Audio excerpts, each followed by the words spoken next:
매년 5월이면 기념하고 기억해야 할 날들이 참 많이 있습니다. 그런데 이때 기념일을 잘 기억하지 못하면 가정의 평화가 위협받을 수 있기 때문에 잘 챙겨야 합니다. 우리 5월 5일은 어린이날이고 지난주 우리는 어린이 주일로 지켰죠. 그리고 5월 8일은 어버이날이고 그래서 이번 주를 이제 어버이 주일로 지킵니다. 5월 15일이 스승의 날이라 조금 당겨서 오늘 우리 수고하시는 선생님들을 위해서 아마 옥상에서 이렇게 잔치가 준비되어 있는 것 같습니다. 그리고 5월 20일이 성년의 날이고 그래서 교단 총회에서도 5월 셋째 주일을 청년주일로 지키고 있습니다. 다음 주가 청년주일이죠. 그리고 5월 21일이 20일 둘이 하나가 된다는 의미로 부부의 날이라고 합니다. 모르고 지나가도 되는 걸 제가 괜히 말씀드린 건 아닌가 그런 생각도 들기는 합니다. 아무튼 이번 주일이 어버이 주일이고 또 다음 주가 청년 주일이라 제가 오늘의 본문을 택했습니다.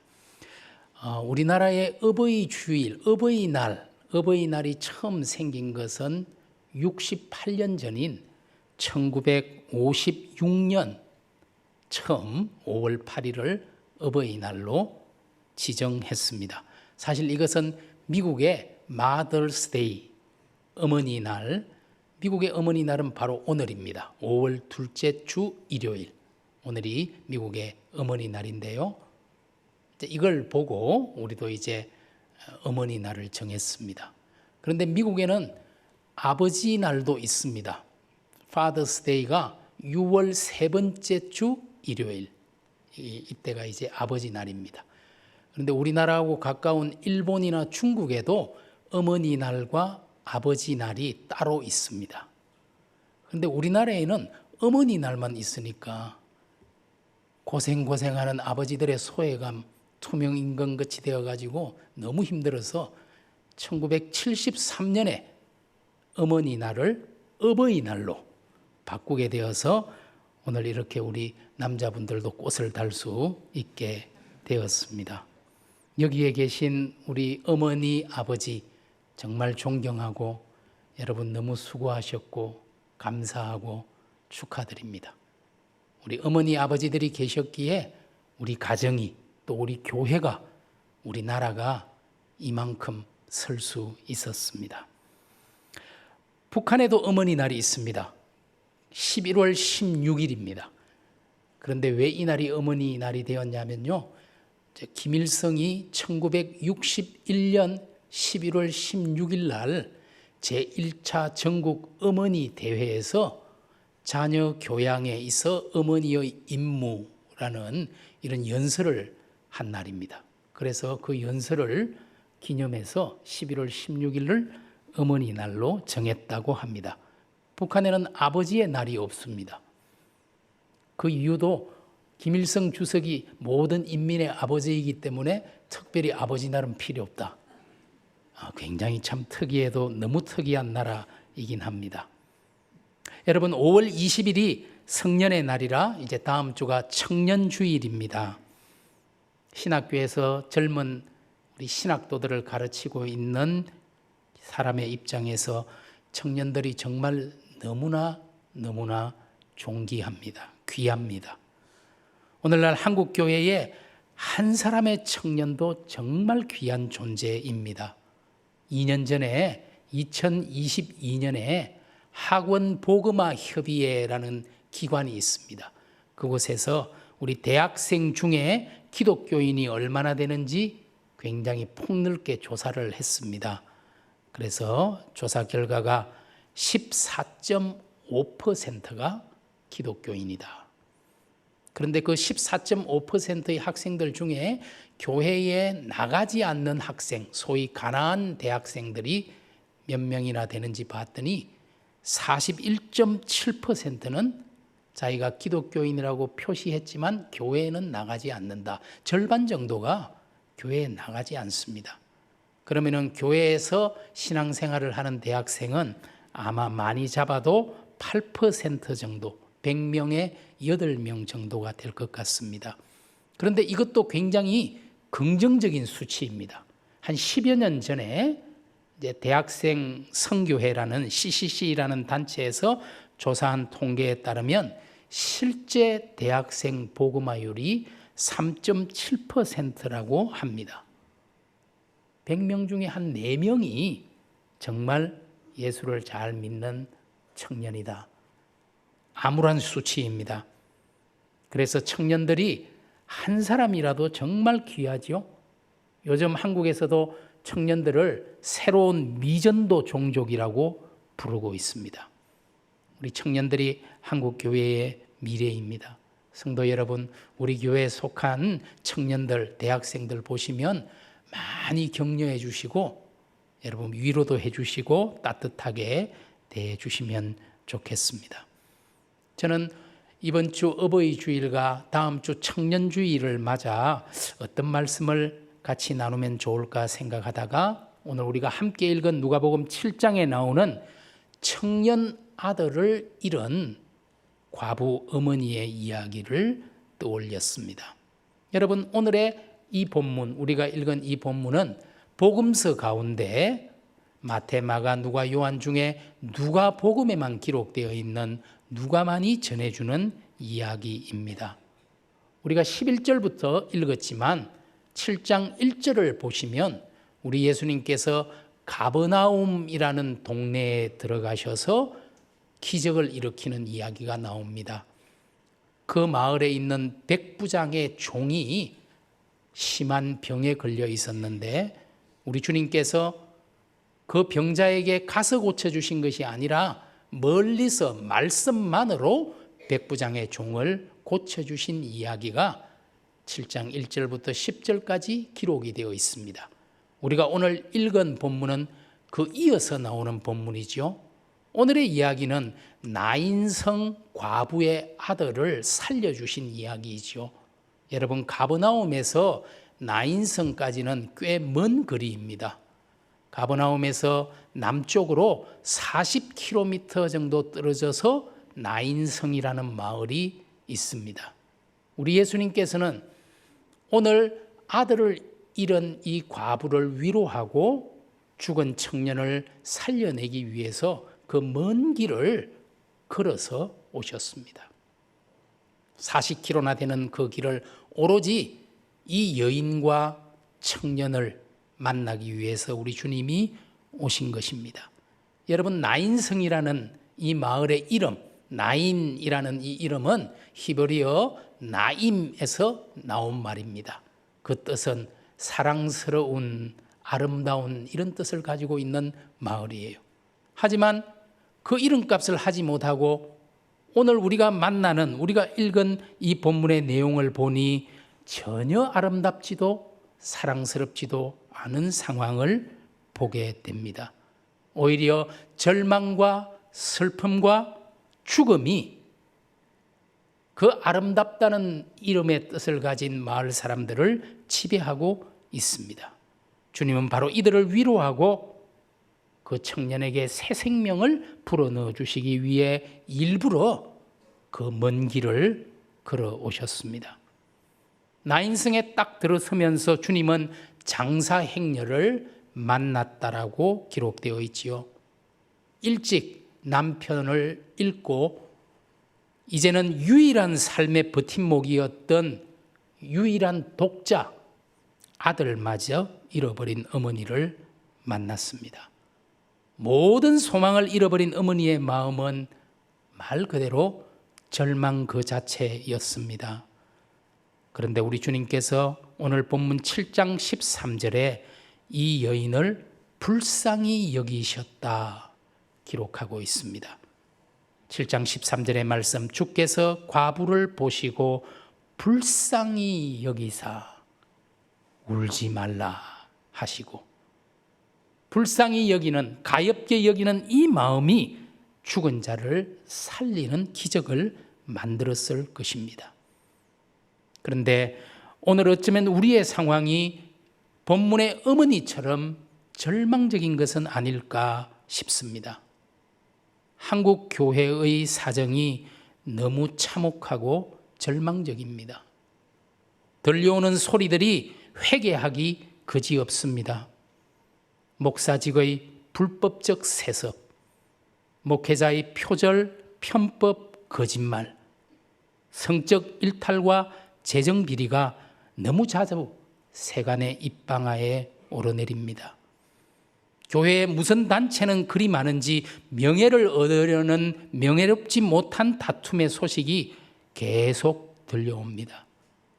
주님의 몸된 교회의 하나됨을 지키지 못해서 교단은 분열에 분열을 거듭했고, 연합단체라는 것도 연합은커녕 분열과 분노만 조장할 뿐입니다.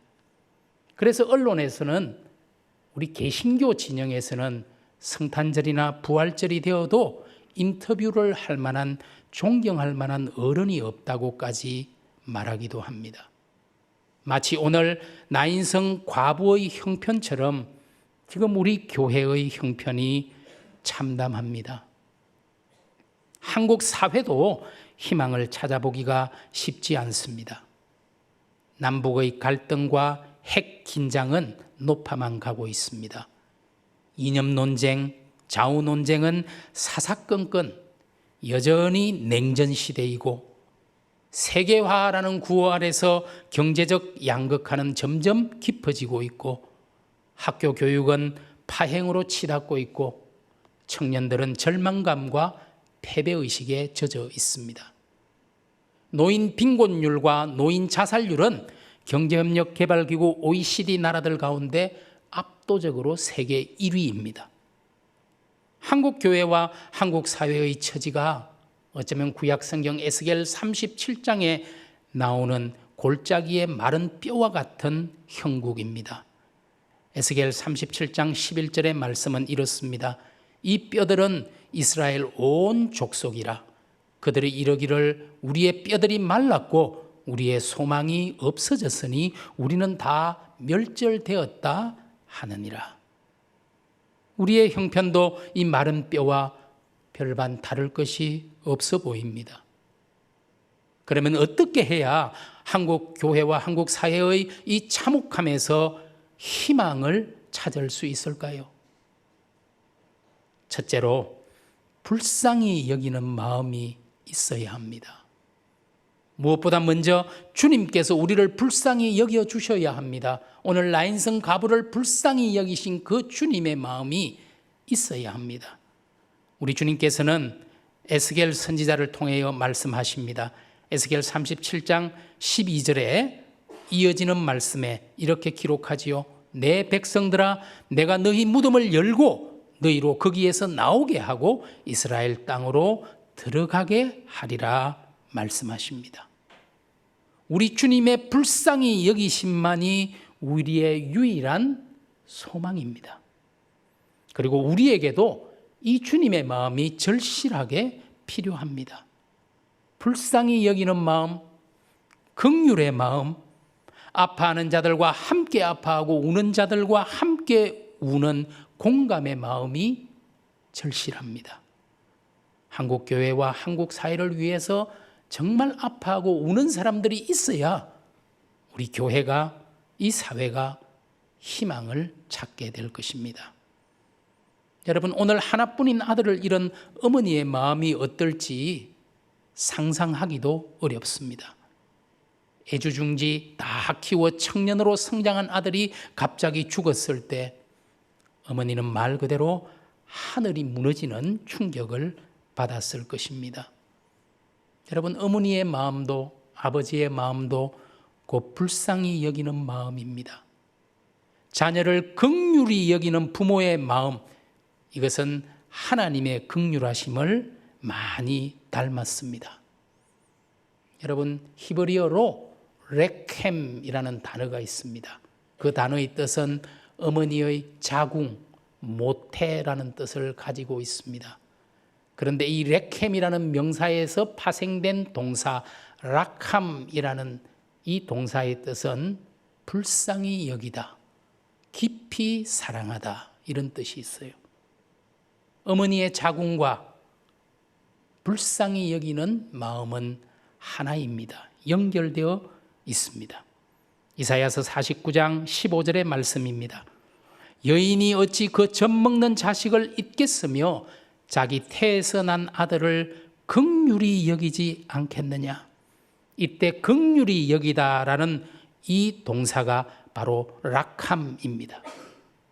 이것을 영어 성경에서는 compassion이라고 번역했지요. com은 함께, passion은 아파하다, 이런 뜻입니다. 긍휼은 함께 아파하는 마음이고 불쌍히 여기는 마음이고 자녀를 향한 어머니의 마음이고 나인성 과부를 향한 주님의 마음이고 저와 여러분을 향한 하나님의 마음입니다. 사랑하는 성도 여러분, 여러분이 어디에 있든지 누구를 만나든지 주님이 그랬던 것처럼 사람을 긍휼히 여기는 분들이 되기를 바랍니다. 하나님이 저와 여러분을 불쌍히 여기지 않으셨다면 과연 우리가 어떻게 되었을까요? 저는 하나님께 늘 기도합니다.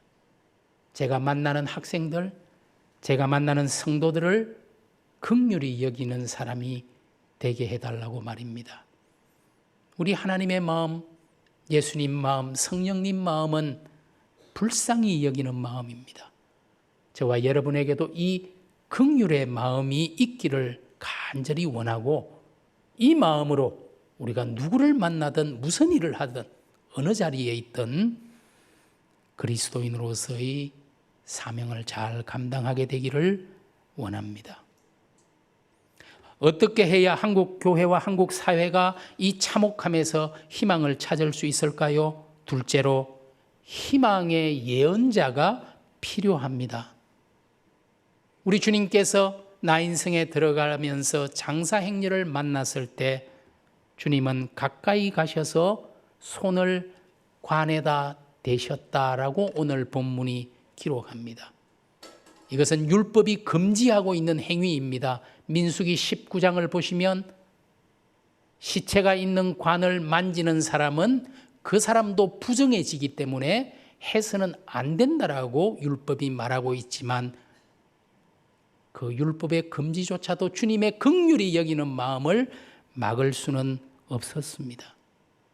우리 주님은 생명의 하나님이시니 부정한 것이 주님을 더럽힐 수 없고 오히려 주님의 생명력이 부정한 것을 정결하게 하고 죽은 것을 살려내는 하나님이시니 관에 손을 대는 것조차 두렵지 않았습니다. 그리고 선포하십니다. 관을 만지시면서 청년아 내가 네게 말하노니 일어나라 말씀하십니다. 오늘 놀랍게도 이 주님의 선포에 죽었던 과부의 아들이 벌떡 일어나 앉아 말을 했다고 기록되어 있지요. 마치 에스겔 37장 골짜기에 마른 뼈들이 일어나 생기를 되찾은 것처럼 말입니다. 에스겔처럼 주님처럼 우리도 이 절망의 시대에 희망의 예언자가 되어야 합니다. 하나님의 말씀이 우리 가운데 올바르게 선포된다면, 우리가 주님의 가르침의 근본으로 돌아간다면 분명 우리에게도 희망이 있습니다. 성령의 생기가 푸석해져 말라 죽은 것 같은 교회와 세상에도 새 생명을 불어넣어 줄 것입니다. 하나님의 말씀으로 무장하여 절망의 시대에 희망의 노래를 부르는 우리 기쁜 소식 교회 성도들이 다 되기를 간절히 축복합니다. 그렇습니다. 주님은 먼 길도 마다 않고 우리를 찾아오십니다. 우리를 불쌍히 여기십니다. 주님은 우리를 만져주십니다. 주님은 우리를 향해 일어나라고 말씀하십니다. 청년아, 일어나라. 여러분들 28 청춘 청년이시죠? 물리적인 나이가 청년이냐 아니냐를 결정하는 것은 아니라고 생각합니다. 애 늙은이도 있고 만년 청년도 있습니다. 만일 현실에 안주하고 체념하려고만 한다면 물리적 나이와 관계없이 그 사람은 노인입니다. 그러나 변화와 도전에 적극적이라면 물리적 나이와 관계없이 청년입니다. 오늘 이 말씀은 여기에서 함께 예배드리는 저를 포함한 청년들을 위해 주시는 하나님의 격려의 말씀입니다. 우리 주님은 그 자신이 부활의 첫 열매가 되셨기에 마른 뼈와 같이 생기를 잃고 쓰러져 있는 한국 교회, 한국 사회를 다시 일으켜 주십니다. 주 안에서 같은 마음, 같은 뜻을 품은 성도 여러분, 우리 이 절망의 시대에 하나님 말씀을 대언하는 희망의 예언자가 됩시다. 예수님께서 시작하신 하나님 나라의 꿈을 현실로 만드는 복음의 전사들이 됩시다. 여러분, 하나님의 나라는 교만하고 거만하여 자신이 모든 것을 가졌고 모든 것을 할 수 있다고 착각하는 사람들에게는 두려움의 소식일지 몰라도 가난한 마음과 낮은 자세, 우는 사람에게는 희망의 복음입니다. 예수 그리스도로 인해 이미 우리 안에 시작된 하나님의 나라가 지금은 겨자씨처럼 너무 작고 미미해 보이지만 시간이 지나면 온 세상 사람들이 쉴 수 있는 큰 나무로 성장할 것이고 30배, 60배, 100배의 열매를 맺게 될 줄로 믿습니다. 어떻게 해야 한국 교회와 한국 사회가 이 참혹함에서 희망을 찾을 수 있을까요? 셋째로 실천이 있는 기도가 요청됩니다. 제가 언젠가 한번 이야기한 적이 있는데 디트리 보네퍼라는 사람이 감옥에서 쓴 편지를 책으로 출판했습니다. 그 책의 제목이 저항과 복종입니다. 그 책에 이런 내용이 있습니다. 우리가 그리스도인이 된다는 것은 오직 두 가지 사실에서만 성립될 것이다. 즉 기도하는 것과 사람들 사이에서 정의를 행하는 것이다. 기도하는 것과 사람들 사이에서 정의를 행하는 것. 보네퍼의 이 말은 1944년 5월에 친구인 에브하르트 베트게라는 친구 부부의 아이 유아 세례식 때 써서 보낸 편지의 한 부분입니다. 보네퍼에게 기도한다는 것은 경건한 도피를 위한 개인주의적 종교 행위가 아니라 무엇보다도 먼저 이 땅에서 하나님의 의와 하나님의 나라를 세우는 일이었습니다. 그러므로 기도하는 것은 사람들 사이에서 정의를 행하는 것과 결코 무관하지 않습니다. 기도는 곧 실천입니다. 초대교회 목회자였던 아우구스티누스는 참되고 완전한 기도는 사랑의 실천 외에 아무것도 아니다 라고 말했습니다. 종교개혁자 깔뱅도 기도는 믿음의 최상의 실천이다 라고 말했습니다. 기도는 사랑의 실천이고 믿음의 실천이고 정의의 실천입니다. 여러분의 기도가 깊어질수록 여러분의 실천이 넓어지게 될 것입니다.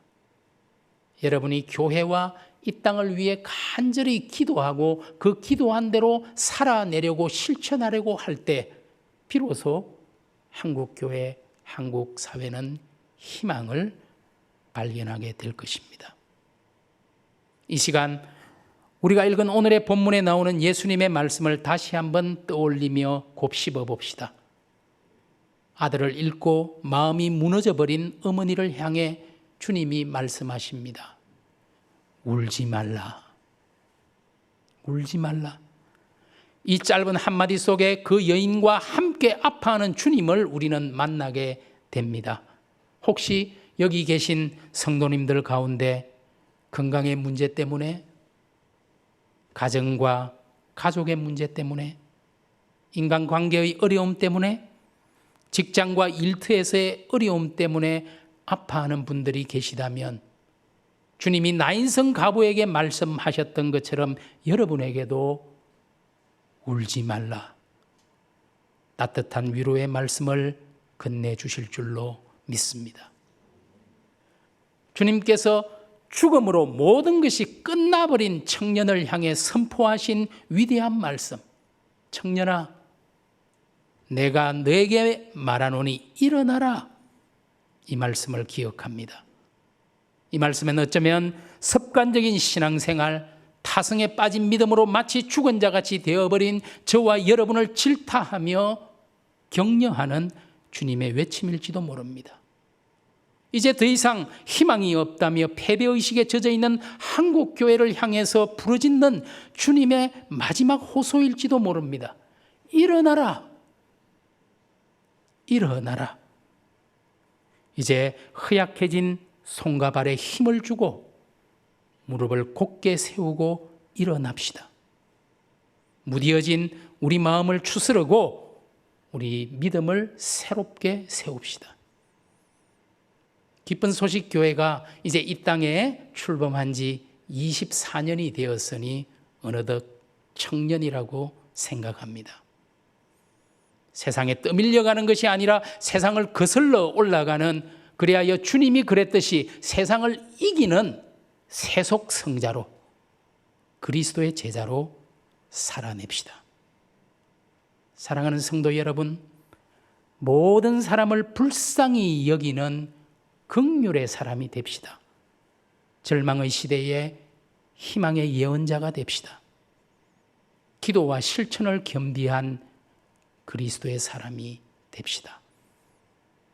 우리가 오늘 읽은 본문 누가복음 7장 16절은 죽었던 청년이 살아남으로써 이로 인해 모든 사람이 두려워하며 하나님께 영광을 돌렸고 모두가 하나님께서 자기 백성을 돌보셨다고 고백하게 되었다고 증언하고 있습니다.